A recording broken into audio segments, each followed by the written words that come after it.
for school districts is it shifting away from school property taxes to increase personal income tax and to sales tax as the base for education funding is concerned about volatility. Property taxes is relatively stable base for school districts, and that's something that's really important to school districts as they, have growing mandated costs on an annual basis. We talked about the pension issue, and trying to make sure that they don't have a base that is very sensitive to economic changes. If you look at personal income tax and sales tax, and they're much more volatile than property tax has been. And just over the period a few years ago when we had the downturn in the economy, from 2007-8 to about 2009-10, personal income tax revenue at the state level fell by about 9%, and sales tax revenue fell by about 6%.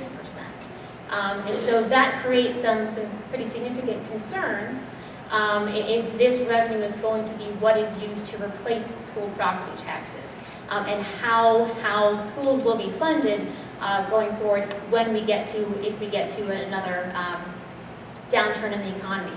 And if not schools, then how the state government will be funded if they're sort of funding schools. So I think there are some pretty significant concerns with respect to volatility as well.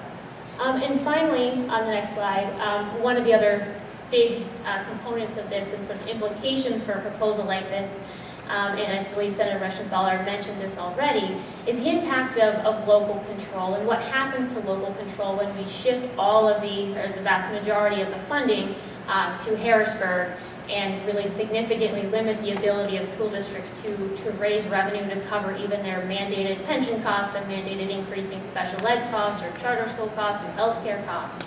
And so it will be really difficult for school districts going forward to have the flexibility or authority to make decisions that might have a financial impact. So how a school district might be able to negotiate a contract, hire teachers, incorporate or develop new programming is really might be difficult when the school district doesn't really have a lot of control over the revenue and the ability, doesn't have the ability to generate that revenue necessary. And there certainly are questions about whether or not the revenue would be there to cover, again, just those rising mandated costs for, again, special ed, pension, etc. So these are just some of the many concerns that we at PASBO have about this proposal, and we certainly ask that as you consider this, as you review this, that you take these issues and this information into account, and certainly think about this, again, very significant implications across the board for taxpayers and for school districts, and really important proposal that deserves a lot of attention and a lot of look at the details of what the impact is here.